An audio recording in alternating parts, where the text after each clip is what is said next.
بسم اللہ الرحمن الرحیم، السلام علیکم ورحمۃ اللہ۔ نواز شریف اور مریم نواز کو لندن کے اندر اس وقت شدید ترین عوامی غیظ و غضب کا سامنا کرنا پڑ رہا ہے۔ اس کی وجہ یہ ہے کہ جس طریقے سے شریف خاندان نے عوام کا جو حشر کیا، عوام کے ساتھ جو سلوک کیا، عوام کا جو جینا حرام کیا، عوام سے اس کی روٹی چھین لی، عوام سے ان کا ملک چھین لیا۔ دیکھیں کہ جو اس وقت بہت بڑی تعداد میں لوگ بیرون ممالک کے اندر موجود ہے، وہ چاہے عرب ممالک ہوں، یورپین ممالک ہوں، انگلینڈ ہو، امریکہ ہو، کینیڈا ہو، بہت بڑی تعداد میں آپ کو پاکستانی وہاں پر نظر آتے ہیں۔ اس کے پیچھے وجوہات کیا؟ اگر آپ ان کے پیچھے وجوہات کے اندر جائیں گے تو پھر آپ کو انہی شریف خاندانوں کی حکومت اور زرداری خاندانوں کی حکومتوں کے جو اس وقت معاملات ہیں، ان کی جو پالیسیاں ہیں، ان کی جو کرتوتیں ہیں، ان کی وجہ سے یہاں پر بے روزگاری شروع ہو جاتی ہے، یہاں پر روزگار ختم ہو جاتا ہے، یہاں پر کاروبار ختم ہو جاتا ہے، یہاں پر لوگوں کے لیے نوکریاں ختم ہو جاتی ہیں، جس کی وجہ سے یہاں پر پاکستانیوں کو چھوڑ کے تو بیرون ملک پردیش کاٹنا پڑتا ہے، اپنے گھر والوں سے دور، اپنے بال بچوں سے دور، اپنی بیوی بچوں سے دور، ماں باپ سے دور، بہن بھائیوں سے دور، ان کو پھر جا کے بیرون ملک اور سب سے بڑھ کر اپنے وطن سے دور، اپنے گھر والوں سے، اپنے علاقے سے، دیار غیر میں جا کر ان کو پر رہنا پڑتا ہے۔ تو ان کو پر غصہ آتا ہے کہ جب یہ جاتے ہیں وہاں پر، اور وہاں پر کیا کرنے جاتے ہیں، یہ شریف خاندان، زرداری خاندان حکومت سے نکلتے ہیں، اور پھر اس کے بعد ان کے جو لندن کے فلیٹ ہوتے ہیں، جو جائیدادیں ہوتی ہیں، وہاں پر یہ جاتے ہیں تو وہاں پر اوورسیز پاکستانی اپنے پر غصے کا اظہار کرتے ہیں۔ ان کو پر غصے کا اظہار جو ہے وہ لگتا ہے کہ شاید وہ بڑی کوئی غیر شائستہ قسم کی حرکت ہو گئی ہے، یا ان کے لیے بڑی توہین کی بات ہوتی ہے، ان کی عزت کے اوپر بڑا حملہ ہو جاتا ہے۔ تو انہوں نے جو لوگوں کی زندگیوں کو حرام کیا ہوتا ہے وہ اس سے کہیں بڑھ کر ہوتا ہے۔ وہ احساس جو ان کو اس وقت توہین کا ہوتا ہے، اس سے کہیں زیادہ احساس ان لوگوں کو ہوتا ہے جن کی زندگیاں حرام ہو چکی ہیں۔ تو اس احساس کو سامنے رکھتے ہوئے ان کو اس چیز کا کمپیریزن کرنا چاہیے۔ اب بات یہ ہے کہ ان کو وہاں پر جس طریقے سے ذلت اور رسوائی کا سامنا کرنا پڑا، اس کی ویڈیوز جو ہیں پورے سوشل میڈیا کے اوپر وائرل ہو چکی ہیں، اور 2 منٹ لگتے ہیں۔ یہ دور ہی ایسا ہے، ڈیجیٹل میڈیا کا دور ہے اور سوشل میڈیا کا دور ہے۔ اس دور کے اندر آپ کسی بھی چیز کو روک نہیں سکتے۔ لندن کے اندر اگر کوئی واقعہ ہوتا ہے، لندن کے اندر اگر کوئی ویڈیو بنتی ہے تو فوراً وہ پاکستان کے اندر وائرل ہو جاتی ہے، پاکستان کے اندر وہ سوشل میڈیا کے اوپر گردش کرنا شروع کر دیتی ہے،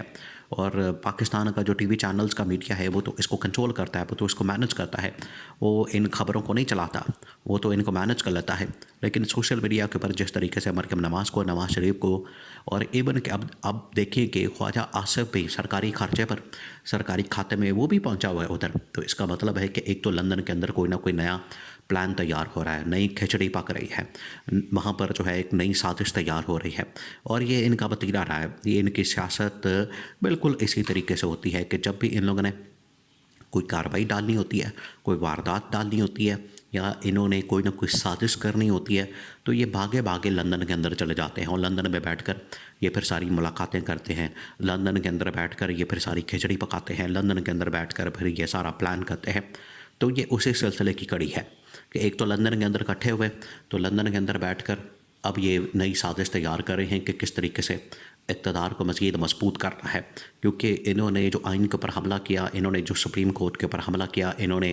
ہر جگہ کے اوپر الیکشن کمیشن اپنی مرضی کا بٹھا لیا، ان لوگوں نے آرمی چیف اپنی مرضی کا بٹھا لیا، اس کے بعد انہوں نے چیف جسٹس اپنی مرضی کا بٹھا لیا، انہوں نے آئینی بینچ بنا کے اس کا سربراہ اپنی مرضی کا بٹھا لیا۔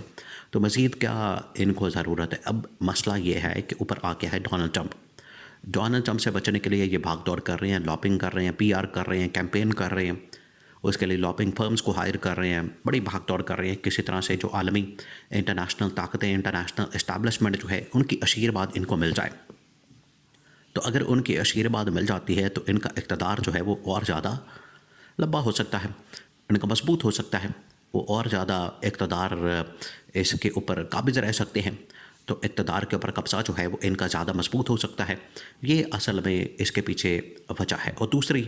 جو اہم ترین اس کا پہلو یہ ہے کہ ان کو عوام کے وہاں پر اوورسیز پاکستانیوں کے رد عمل کا سامنا کرنا پڑا۔ خواجہ آصف کو بھی وہاں پر رد عمل کا سامنا کرنا پڑا، اور خواجہ آصف کو گالیاں پڑی، تو اس کی ویڈیو جو ہے پورے سوشل میڈیا کے اوپر وائرل ہو گئی۔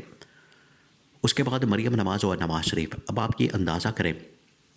کہ یہ تو انگلینڈ کے اندر ہے، انگلینڈ کے اندر تو کوئی اس قسم کی سیکیورٹی نہیں ہوتی۔ پاکستان میں تو یہ اس طرح سے چلتے ہیں جس طرح سے یہاں پر یہ بادشاہ ہیں، یہ اس طرح سے چلتے ہیں جیسے یہاں پر یہ کنگ ہیں اور یہ ان کی سلطنت ہے۔ پاکستان جس طرح سے ان کی سلطنت ہے اور یہاں کے جو عوام ہیں یہ ان کے شاید چپڑاسی ہیں، یہ ان کے ملازم ہیں، ان کے غلام ہیں۔ اس طرح سے یہ تو یہاں پر چلتے ہیں کہ 100 فٹ تک کوئی بندہ ان کے قریب نہیں پھٹکتا۔ اتنی سیکیورٹی، اتنی پولیس اور اتنی گاڑیاں، اتنا پروٹوکول ان کے ساتھ ہوتا ہے کہ سارا خرچہ جو پولیس کو جاتا ہے یا اداروں کو جاتا ہے وہ ان کی سیکیورٹی کے اوپر لگ جاتا ہے۔ تو انہوں نے کس طرح سے یہاں کی چوری چکاری کو پکڑنا ہے، یہ اب آپ اس سے اندازہ کریں کہ جب یہ لندن کے اندر جاتے ہیں تو ایک بندہ ان کے ساتھ نہیں ہوتا، کوئی سیکیورٹی نہیں ہوتی، کوئی ان کے پاس سیکیورٹی کا بندہ، پروٹوکول وغیرہ نہیں ہوتا۔ یہ فرق ہے پاکستان کے اندر اور لندن کے اندر، یہ ان کی اوقات ہے کہ پاکستان سے جیسے نکلتے ہیں تو اس کے بعد یہ بالکل بے نقاب ہو جاتے ہیں، ننگے ہو جاتے ہیں، اور وہاں پر کوئی سیکورٹی کے نام پر ان کے ساتھ کوئی بندہ نہیں ہوتا۔ اور یہاں پر جس طرح سے شاہانہ قسم کی زندگی گزارتے ہیں، شاہانہ قسم کا ان کا لائف سٹائل ہوتا ہے، اس سے آپ اندازہ کر سکتے ہیں کہ یہ پاکستان میں لوٹ مار کا پیسہ، پاکستان میں خزانے کے اوپر لوٹ مار کر کے، ملک کا خزانہ لوٹ کے، ملک کے اندر لوٹ مار مچا کے تو یہ ملک کے اوپر قبضہ کرتے ہیں۔ تو آج ان کو جو عوامی خیز و غضب کا سامنا کرنا پڑا، اوورسیز پاکستانی پہلے سوئٹزرلینڈ کے اندر، وہاں پر انہوں نے، عوام نے ان کو رگڑا دیا، اور آج تو نواز شریف اس چیز کا شکوہ کر رہا ہے کہ ہمیں لوگ گاڑیوں کا پیچھا کرتے ہیں، ہمیں لوگ پیچھے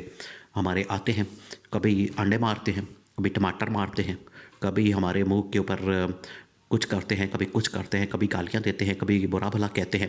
تو یہ وہ سیاست ہے، اور یہ کہتے ہیں کہ یہ عمران خان نے اس کی بنیاد رکھی۔ بات یہ ہے کہ یہ شریف خاندان جو ہے بے نظیر بھٹو کے متعلق کیا کیا کچھ نہیں کرتا رہا، اور بے نظیر بھٹو کی جو ہے وہ ہیلی کاپٹر سے ننگی تصویریں پھینکوانا جو ہے وہ کون کرتا رہا؟ وہ عمران خان کرتا رہا، وہ یہ لوگ کرتے رہے۔ تو اگر اس طرح کے کھاتے کھولیں گے، اس طرح کے معاملات کھولیں گے تو ان کا بہت زیادہ ماضی اور جو پاسٹ ہے وہ اس طرح کے گھٹیا قسم کے کاموں سے بھرا پڑا ہے۔ تو یہ اب ان کو پبلک کا تو فیس کرنا پڑے گا ریاکشن۔ پبلک تو دیکھیں جو انہوں نے جھوٹے وعدے کیے، جھوٹے دعوے کیے، جھوٹے نعرے لگائے اور لوگوں کو جھوٹے خواب دکھائے کہ بجلی فری تو گیس فری تو پانی فری تو ہر چیز فری، تعلیم فری، صحت فری تو یہ بھی فری تو وہ بھی فری، اور فری کا یہاں پر اب کچھ بھی نہیں ملتا۔ فری کی اسموگ مل رہی ہے، وہ آپ لیں جتنی مرضی کھائیں، باقی تو کوئی چیز یہاں پر فری نہیں ہے۔ تو یہ انہوں نے ملک کے ساتھ حشر کیا، ملک کے ساتھ تباہی اور بربادی پھیری ہے۔ تو جب یہ تباہی اور بربادی پھیرتے ہیں تو پھر ان کو ظاہری بات ہے پھر عوام کے رد عمل، ریاکشن، غصے اور غیظ و غضب کا سامنا کرنا پڑے گا۔